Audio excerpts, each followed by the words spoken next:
Naku. Parang napakasakit na sila nagkokontrol ng budget, sila ang kontrata, sila pa rin ang subcontractor, and sila pa rin ang supplier. Alam nyo, lahat naman tao yung patience is their limit. And if they see that the general public is really talagang napuno na, I think you have already experienced it in several occasions. Thank you, sir. The armed forces, the military, will protect the people. Na mabibigyan kapag umaten sa rally. Magkano mapangako? 1,000 po bawat isa. Kasi doon mo na, pagkain mo na, pamasahin mo, doon na lahat kukuhain. Akala nyo kay Pro, yung rally na pro Sara, yun po akala nyo na pagkasabi nila. Pero anti-Sara pala na rally. Kumbaga akala nyo pro Sara na rally ito. Kaya sumama kayo. Paano kayo makakauwi? Wala kayo pamasahe. Dadagan, Balita News Update. At sa amin, nakapag-harvest na kami. Kakatanim lang eh.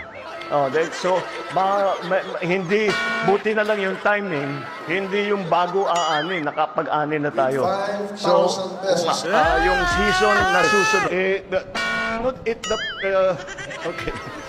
It's, there's a, hindi. 5,000 pesos. Hindi na mo today. Hindi, bakong bangal. 5,000 pesos. Or should I say millionario? Sama-sama. Babago mo. Para mo si millionario.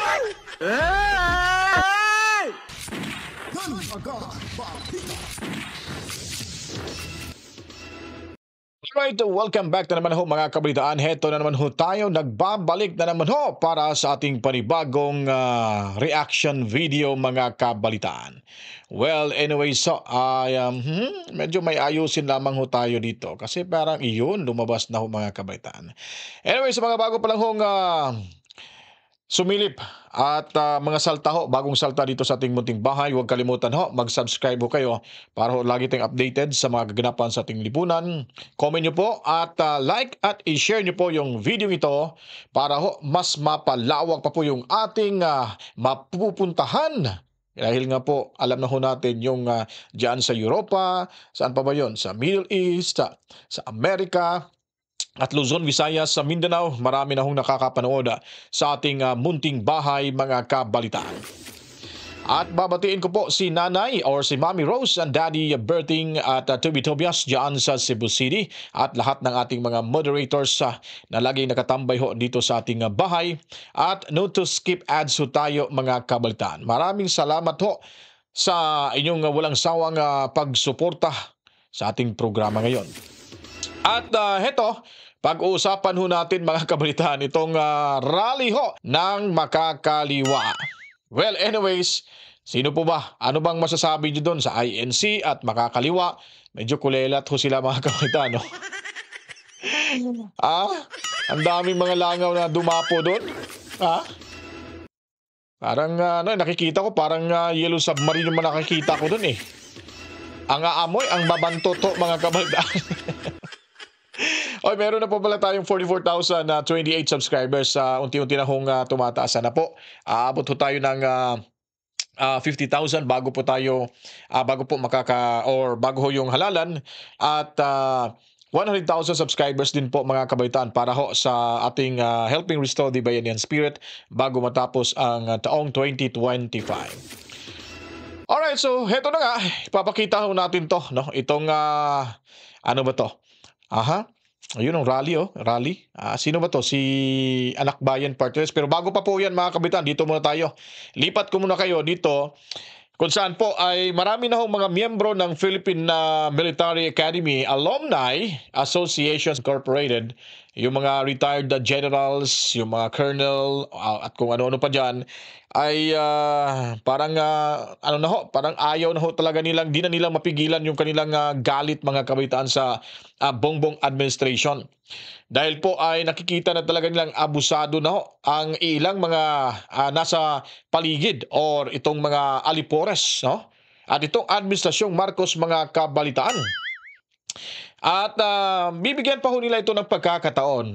Itong nakakatakot ay talagang nagsalita na ho sila at may babalaho sa administrasyong ito na bibigyan pa lang nila ng pagkakataon na magbago ho. O di kaya ay, ayusin yung mga gusot ho nila. Paano pag hindi nagbago itong Marcos administration? Anong mangyayari? Magkakaroon ba ng kulita mga kabaitaan? Magkakaroon ba ho ng pagmamarcha? Papuntang EDSA ho mga kabaitaan? Nasisigaw ho na impeach Bongbong Marcos? Yun po ay ating hintayin sa tamang panahon para malaman ho natin dito mga kabalitaan. Pakinggan ho nyo muna itong balitang ito mula ho sa SMNI. Military Academy Alumni Association Incorporated ang kanilang katahimikan sa gitna na rin ng mga isyu ng korupsyon sa Marcos Jr. administration. Si MJ Mondihar sa report. No, we shut down everything. I guess that's what they want. They want the government to cease working. So yung matuloy yung kanilang mga destabilization na ginagawa. Destabilization o pagpapabagsak sa gobyerno para kay Marcos Jr. ang mga komunikasyon ngayon sa 2025 BICAM report ng pambansang pondo na kanyang pinirmahan. Nauna nang itinanggi ng Pangulo na may mga blankong items sa 2025 General Appropriations Act o GAA. Pero hindi nga GAA ang kinikusyon ng kanyang mga kritiko, kundi ang mga blankong items sa BICAM report o ang final version ng budget bill.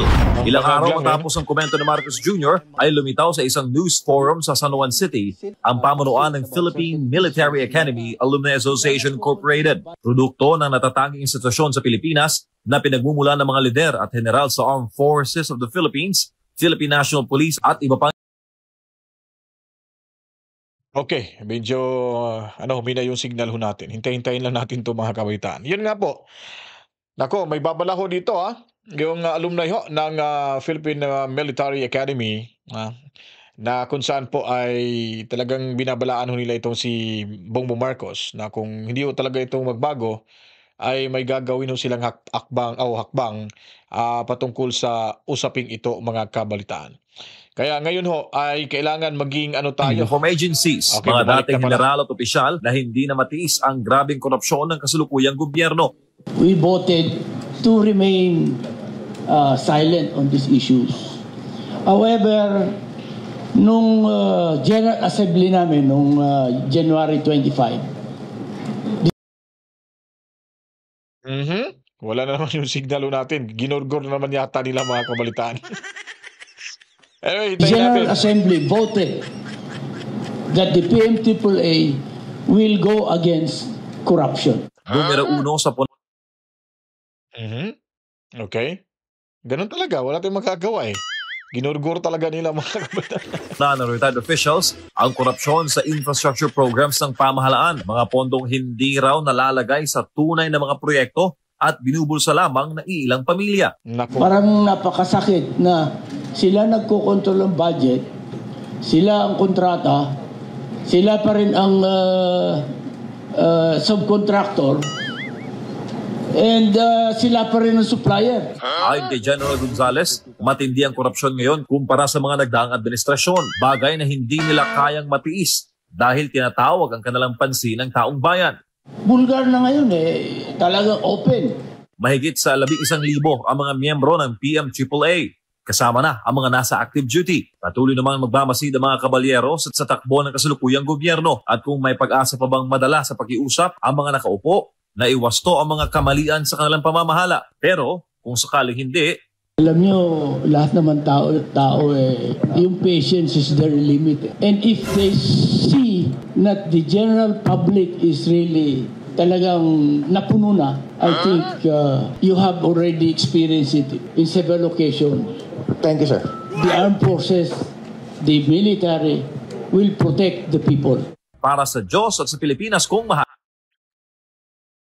So yun po, parang yung ibig sabihin nila parang magkodita yata sila pag hindi ho talaga matuloy mga kabalitaan. Delikado ho talaga itong administrasyon ni Bongbong Marcos mga kabalitaan. Kaya hintay-hintay lang ho tayo kung anong susunod na hakbang ho na gagawin itong mga retired generals upang atin hong ipagbigay alam din sa inyo agad-agad mga kabalitaan. So, yun po ay panimula lamang ng ating komprehensibo na mga balita at impormasyon at karagdagang kaalaman mga kabalitaan. So, tuloy na ho tayo dito. Itong si Akbayan Party List said, sino ba yun? Nakalimutan ko. Basta hindi ko talaga gusto. Dali kong makalimot eh. Sindanya. Okay. Sabi niya dito, anong petsa na? Matatapos ng Enero, wala pa ring aksyon ang Kongreso sa mga impeachment complaints. Magpapatalo at magpapasindak ba ang Kongreso kay Sara at sa kanyang chichiryang mga palusot? Wow, chichiryang mga palusot. Oh, tingnan mo yung ngipin nito, lumabas pa. Kamag-anak yata to ni Sil Jokno eh, no? Ngiwi-ngiwi talaga yung bibig nito mga kabalitaan. Ganon kasi. Pag nagsasalitang walang preno-preno ho, ngingiwi talaga yung bibig nito mga kabalitaan. Napakatanga itong taong ito. Kaupo nga lang dyan sa kamera, kung makapagsalita, akala mo kung sino. Akala mo ilang milyon na ang nakuhang boto ng hinampak na to mga kabalitaan. Tingnan niyo po yung pagmumukha nito, hindi naman kapanipaniwala. Hindi mapagkakatiwalaan na magiging leader ho. Sa bagay, leader ho siya na makakaliwa. Bagay ho. Kasi kung paano ho katabingi yung bibig nito, ganon din katabingi yung utak nito mga kabalitaan.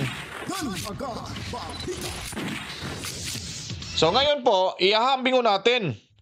Hindi na natin ipapakita yung sa INC na photo ho nila. Kasi alam naman ho natin, napakadami ho. Kitang-kita naman ho sa lente ng mga kamera mga kabalitaan. Ito yung sa kanila. Tingnan nyo po, impeach Sara, impeach Sara, impeach Sara mga kabalitaan. Buti na lang na walang nagpalinglang na mga DDS supporter. Napakagaling ho nila mga kabalitaan na manglinlang ho ng ating mga kababayang Pilipino, lalo na po sa mga inosente. Lalo na po sa mga nanay natin na hindi masyadong nakakaintindi at kulang sa kaalaman ho sa takbo ngayon sa politika sa ating bansa. Kaya yun, dumami ho karamihan dyan mga matatanda ng dumalo. At itong si Magno mga kabalitaan, sana ba yun si Magno? Lumabas ka dyan Magno? Magno, lumabas ka dyan please. Ito yata. Ito, dito. Hindi ko pala napalabas si Magno, iba rin yun eh. Tignan nyo po. Nagmamayabang yung mga bangag vloggers na titignan daw nila or titignan daw ng mga DDS vloggers yung gagawing rally ho ng makakaliwa at nitong si Cielo Magno et al. Mga kabalitaan. Ano po? 4 minions po ang naandyan. 4 minions mga kabalitaan. Samantalang INC 1.8 million na mga dumaloho na mga kapatid ng INC mga kabalitaan. Pwera pa po doon, dumagdag pa po yung mga iba-ibang religious sector, iba-ibang mga supporter ho mula sa ibang lugar na kung saan ay suportado ho talaga nila ang ginawang peace rally ng INC. At ito naman ho, tignan nyo po yung rally ito, magulo pa sa organizer mga kabalitaan, ang dami pa pong problema. Dami ho nilang binodol dito mga kabalitaan. Grabe, binodol talaga nila, no? Pinapangakuan ng tawag nito, pinapangakuan nila ng tag-1,000. Hakutan pa ng mga estudyante mga kabalitaan. Yung iba nagsiuwian na dyan sa may EDSA Shrine, dyan sa may Robinson Galleria, dahil sobrang napakatagal. Dahil, paano ba maging hindi tatagal? Wala na nga pumupunta doon, kakaunti na nga lang doon. Ang iba, tinatanggap na lang yung tagli-500. Si nanay din, talagang kawawa ho. Pinakiusapan na dadaluho sa rallying ito, may ibabayad daw, may bibigyan daw sila ng halaga. Ewan ko magkanong halagang ibibigay sa kanila. At sinasabing pro Sara Duterte rally pa di umano. Ito mga kabalitaan. Tingnan nyo nga yung katraiduran nito, kadimunyuhan ng mga organizer dito mga kabalitaan. Napaka walang kwenta, napaka walang hiyaho. Pati yung mga matatanda dyan, niloloko pa nila. Ginuguyo, nabudol pa talaga nila mga kabalitaan. Saan ba yung 4 minions nyo? Ha? Minions naman talaga to pala yan. Saan ba yung 4 millions? Ha? Millions daw, millions? May millions ba? Yung ibang mga vloggers pag nagsalita, hindi talaga binabasa, hindi alam kung ano yung singular, ano yung plural. May 4 millions kami! Nadadalo! Hindi ko lang nasave yung video. Yun ang mali ko rin eh. Di ba? Ito, minions. Maniwala ko, 4 minions mga kabalitaan. Galit tuloy si Tamba sa inyo. Ngayon, balikan natin dito. May papakita ako sa inyo dito mga kabalitaan. Silipin natin to. Ayun, ano ba yan? Ano ba yan dyan? Yun, yung tatlong tao nakasombrero. Parang may perang inaabot dyan eh. Sino kaya yun sila? Sino kaya yun mga kabalitaan? Ulitin nga natin to. Ulitin natin. Okay. Ito, makikita nakasombrero ng blue, nan. Parang pera yan eh. Abutan ng pera mga kabalitaan. May attendance pa, ha? Checking of attendance pa mga kabalitaan. Then meron din ho dito sa kabila. Tingnan nyo po.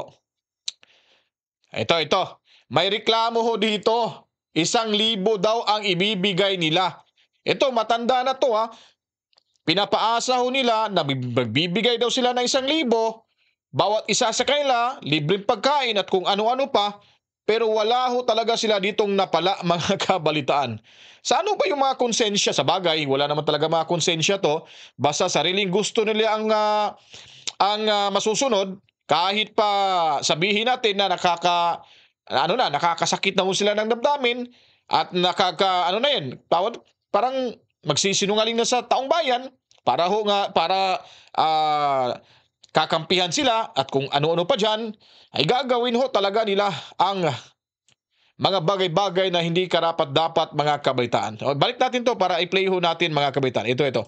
Pakinggan nyo po. Kahit pa paano lang naman, kung kahit pamasahe may balik, wala pang kain. Sinusubukan naming makuha ang panig ng mga Ayusin natin muna to. Yung sa simula pa kasi mahirap tong i-play eh. organizer ng rally ukol. Pero ang mga senior citizen na ito, umuwing nagre-reklamo. Pinangakuan daw sila ng kanilang community leader na mabibigyan kapag umattend sa rally. Magkano mapangako? 1,000 po bawat isa. Kasi doon mo na, pagkain mo na, pamasahe mo, doon na lahat kukuhain. Oo. Ngayon, wala pa po. Hindi namin alam. Grabe, no? Talaga sila. Napakaubod ng kasinungalingan mga kabalitaan. Pinapaasa yung mga matatanda, bibigyan ng 1,000. Sana ba yung 1,000 dyan? Makukuha pa ba kaya nila yung 1,000 na yan? Kung meron man talagang bigayan ng 1,000, baka wala na. Nasa organizer na ho yun. Nasa coordinator na ho yun mga kabalitaan. Paano? Kahit pa paano lang naman, kung kahit pamasahe may balik, wala pang kain. Sinusubukan naming makuha ang panig ng mga organizer ng rally ukol dito. Grabe, hindi talaga, no? Ganun eh. Pag wala pang pangyayaring ganun, pag magsisimula pa lang, grabe yung mga patutsada ho nila sa mga, paasa. Ay, ito, nay, punta ka dun, nay. Pahanapin mo lang ito si ganun. Ito yung ticket o kung ano bang puwi ba nandun ka para mabayaran ka. Sayang yung 1,000. Sinanay naman pala, walang kaalam-alam, inosente talaga sa mga pangyayari ho sa ating lipunan ngayon. Hindi nga nag-Facebook, wala nga social media accounts. Nakikinig lang sa kapitbahay, ganun na rin din, naniwala. Oy, ate, nanay, halika dito, samahan mo kami. Kasi may tig-1,000 bawat isa sa atin, pupunta tayo doon sa rally. Ang masakla pa doon, sasabihan pa na pro Sara Duterte rally daw mga kabalitaan. Diba? Nakakasakit ng damdamin ho. Nakakabwese to yung mga hinampak na yan mga kabalitaan. Gagawin lang ang lahat para pero ang mga senior citizen na ito, umuwing nagre-reklamo. Pinangakuan daw sila ng kanilang community leader na mabibigyan kapag umattend sa rally. Magkano mapangako? 1,000 po bawat isa. Kasi doon mo na, pagkain mo na, pamasahe mo, doon. Diba? Tapusin na natin yan. Kasi nakakaawa ho yun sila mga kabalitaan. Mantakin mo, ganun-ganun na lang. Sus, nako. Parang walang mga konsensya itong mga taong to. Pero ang mga senior citizen na ito, umuwing nagre-reklamo. Pinangakuan daw sila ng kanilang community leader na mabibigyan kapag umattend sa rally. Magkano mapangako? 1,000 po bawat isa. Kasi doon mo na, pagkain mo na, pamasahe mo, doon na lahat kukuhain. Oo. Ngayon, wala pa po. Hindi namin alam kung paano. Kahit paano lang naman, kung kahit pamasahe may balik. Wala. Grabe, no? Grabe yung panluloko nila mga kabalitaan. Talaga naman, no? Tingnan nyo, oh, dami, oh, talang talong-talo yung INC nila. Oh, sabi daw, 4 millions daw. With S pa yan mga kabalitaan, ha? 4 millions daw. Samantala yung INC ay 1.8 million lang mga kabalitaan. Pero sa bagay, pwede rin sa kanila magiging 4 millions nga lang, hindi million. 4 million. 4 millions, ha? Hindi million mga kabalitaan, ha? At hindi talaga nila, no? Grabe mga kalukuhan. O, ito rin isa, oh, threatening to destabilization or threatening to destabilize the country. Kung pupunain dahil may nakita nga tayong mali, nagagalito sila. Kung ordinaryong tao yung nag-divulge information na yan, malamang kakasuhan nila mga kabalitaan. Ito. Mga hari ng Pilipinas mga kabalitaan. Tingnan nyo, sino bang pinakamas marami? Parang nangangamoy tae yung nila, yung rally nila mga kabalitaan, kahiya sila. Saan na ba yung mga bangag vloggers? Tapos yung content nila ay iba, hindi ho para sa kanilang rally, kundi patama o paninira ho sa mga DDS vlogger kasi nga nilusob daw yung rally ng nila daw ng DDS vlogger. Napakaano talaga, no, yung utak na hindi mo maintindihan mga kabalitaan.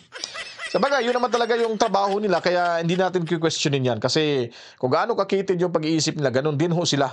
Makikita nyo po sa galawan nila mga kabaitaan. So dito naman, may stage pass lang nilalagay dyan, pero ilan lang sa likod. Sus, makikita lang ilan lang yung tao. Meron pang isa ditong nakakasakit ng damdamin. Walang kapera-pera itong sinanay mga kabalitaan. Subalit, pumunta ho sila dyan dahil pinangakuan sila na ang itong rally na ito ay pro-Sara Duterte rally din. At sinabihan na babayaran daw sila. Ngayon, naandyan na sila, taga Muntinlupa daw. Wala pa namang kapera-pera, walang bit-bit kahit sintimo. Hanap nila yung pangalan, yung sino ba yung organizer. Hindi ho makita-kita ho nila.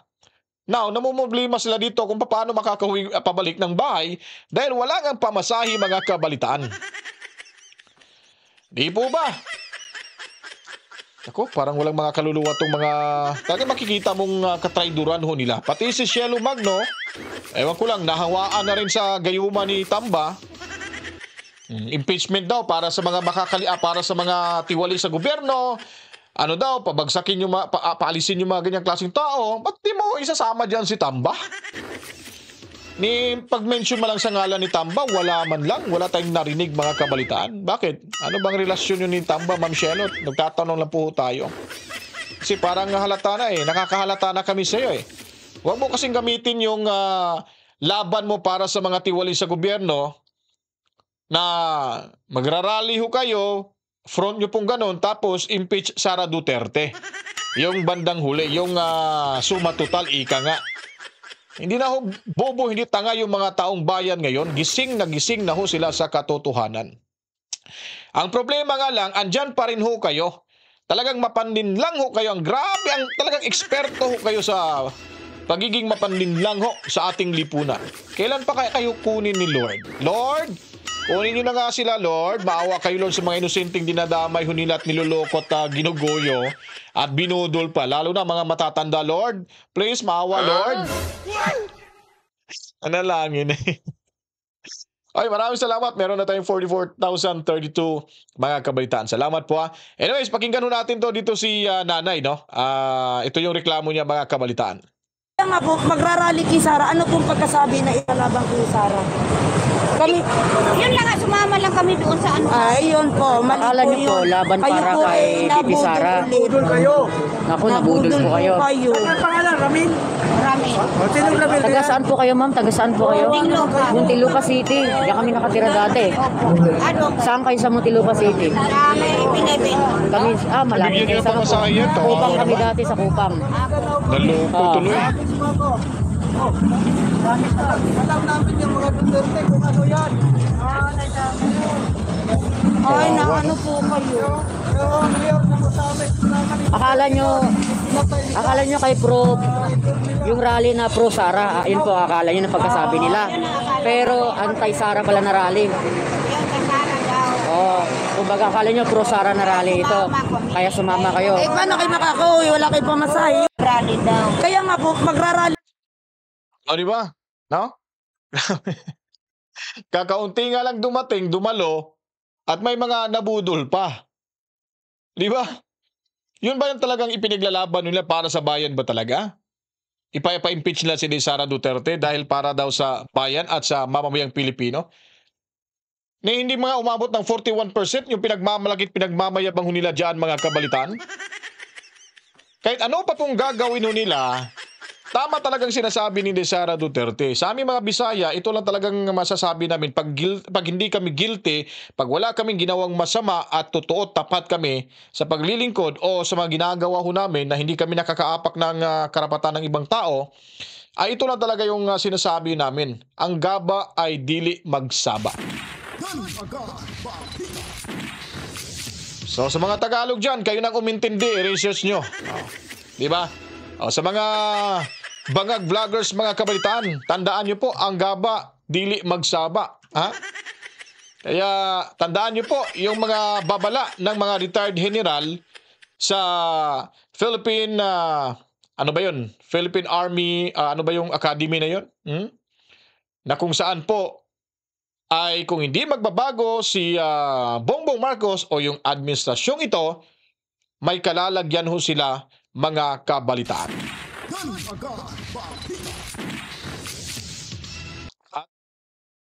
At iisipin ho natin, tayo mga DDS, kailangan ho magtulungan ho tayo dito. Ibigay ho natin yung buong puwersa sa darating na halalan. Kailangan ho magtulungan tayo, huwag ho kayong magpadikta. Sa mga kamag-anak nyo po, pakiusapan nyo po na iboto yung mga karapat-dapat na mga politiko na walang bahid pagnanakaw, may prinsipyo, may pananaw para sa kinabukasan ng ating bayan at sa mga kabataan, sa lahat ng mga Pilipino na sila ay may pagmamahalo sa ating lahat. Yun po ang karapat-dapat. Halimbawa na lang po si Tatay Digong Duterte dyan sa Davao City, kailangan manalo ho yan. Makikita ho natin yung Davao kung gaano ho kaganda. Yung public market pa nga lang nila sa Davao. May elevator na, may escalator na. Samantalang yung public market dyan sa Tacloban City, mga kabalitaan. Ha? Yung Changi ho nila, talagang typical na Changi talaga. Napakadumi ho, hindi pa organisado, mga kabalitaan. Yung mga gulay, nagtitinda yung sa palengke kuno nila, nasa tabing kalsada. May mga, ano ba tawag sa ano nga ba yun? Sa Tagalog yung abog. O, basta may abog. Ano ba, hindi ko mabigkas eh. Hindi ko nahihirapan ako sa kalisod, mga kabalitaan. Alikabok pala. Yun, alikabok. Alikabok ano yan kasi nasa tabi ng kalsada. Di po ba? Samantala, punta ka ng Davao, napakaganda yung public market. Parang mall, mga kabalitaan eh. Ganon talaga yung tatak Duterte, mga kabalitaan. Hindi ho nila matanggap-tanggap yung mga Duterte na makakuha ng pwesto sa national dahil po ay takot silang malaman kung bakit hindi ho nila magawa-gawa ang pwede namang gagawin nila na nagawa na ho sa mga Duterte sa kanilang sariling balwarte, mga kabalitaan. Meron din tayong presidente na animoy batang inagawa ng candy, mga kabalitaan. At lalo na nung sinabihan na magpa-hair follicle test, ay parang iyakin si BBM, mga kabalitaan. Ganun po ba yung gusto nating magkaroon tayo ng leader na walang prinsipyo? Mabilis o madali lang madiktahan ng mga alipuros dyan sa Malacanang? At hindi makontrol-kontrol yung problema? Laging kamot ulo? Pag ganun-ganon yung presidente ho natin? Di ba? Napakapangit ito pakinggan na tayo ay parang binuli na or nabuli na tayo ng ibang bansa. At kailangan pa ba na magpapabuli pa ba tayo ngayon? Nasamantalang sa panahon ni Tatay Digong Duterte, bumalik na sana, maganda na sana yung imahe ng Pilipinas. Pinupuri ho yung leader ng bansa. Sa panahon ni Tatay Digong Duterte, dahil daw merong isang salita, mga kabalitaan. Yung Qatar, Kuwait, Yung nagka-problema na tayo doon sa mga domestic helper natin. Binantaan ni Tatay Digong Duterte, pag inulit pa yung pambububog, pagpatay sa mga Pilipinang domestic helper, ay hindi na tayo magpapadala pa, magpapadeploy ng mga Pilipina na magtatrabaho sa kanilang bansa, mga kabaitaan. So ano nangyari? Marami ho na nalutas ng mga problema sa panahon ni Tatay Digong Duterte. Yung kababayan na lang natin, na muntikan na rin mabitay. Yung isang lalaki na chef yata yon, na napaaway doon at napilitang depensahan yung sarili, napatay yung katrabaho niya na lokal yata, Kuwaiti yata yon. Muntikan na rin mabitay. Si Tatay Digong talagang may isang salita talaga. Bardagulan yung gusto mo, meron ho siya niyan, mga kabalitaan. Pero yung itong ating presidente, kung bardagulan man, wala pa rin eh. Tikong pa rin yung bibig, mga kabalitaan. Kasi nga, wala ngang salita. Hindi alam pa paano didepensahan ang ating bansa, mga kabalitaan. Itong yung mga missile, ano ba yun na in-install dito sa ating bansa? At meron silang submerged drone yata ang tawag nila doon. Mula ho sa China, di umano, ay ibabalik daw. Ang ayon pa sa kanya, ipupull out niya daw yung mga missile na install na ho dito sa ating bansa kung hindi ho mambubuli ang China sa mga kapatid natin dyan na mga mangingisda, mga kabalitaan. So ibig sabihin ba kaya sinadya inilagay yung mga missiles dito sa ating bansa dahil ito ay panakot sa China? Kung magkakaroon talaga ng biltahan at girahan, magagamit pa kaya yung missile na yan kung ang China yung magpapalipad sa kanilang sariling missiles papunta ho dito sa atin? Isang missile lang ho tayo, wasak na yung bunbunan ng lahat ng mga Pilipino, mga kabalitan. Walang mabubuhay ho. Magiging ano na tayo dito? War zone area. Anong manggagawin sa Amerika? Yung Amerika nga naman nakipagkaibigan na nga sa China, mga kabalitaan. Do you think magagamit pa kaya yung kanilang puwersa laban sa China? So hindi ho nila talaga iniisip yung mga ginagawa ho nila na yung paglagay ho dyan ng missile interceptor o kung ano pang tawag ho nila dyan, ay delikado po ho yan. So wag ho siyang magsalita ng ganun-ganun, ng basta-basta na ganun-ganun na lang. Kasi nga po, baka ibahin yung pagkakaintindi nila na talagang pinaghahandaan talaga ng Pilipinas ang China kung sakasakaling talagang hindi mapipigilan yung girian dyan sa West Philippine Sea, mga kabalitaan. Kaya kung nagustuhan niyo po itong ating reaction video, nawala na naman yung ano ko dito. Saglit lang po. I-adjust ko lang po muna. Ba't ba nawawala yung ano natin? Eto. Alright. So kung nagustuhan niyo po, mga kabaitan, itong ating reaction video, share niyo po.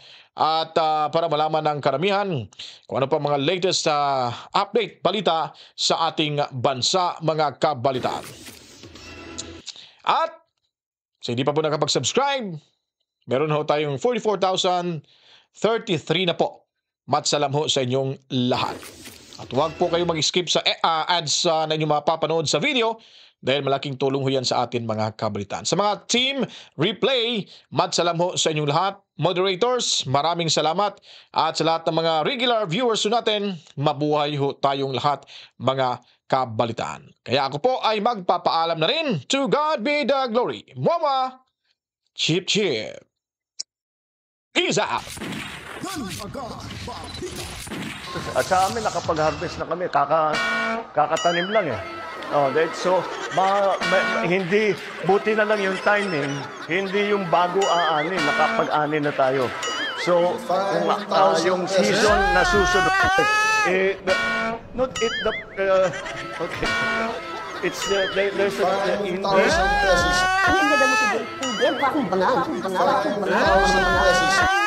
should I say milyonaryo? Sama-sama tayo, babago. Para maging milyonaryo.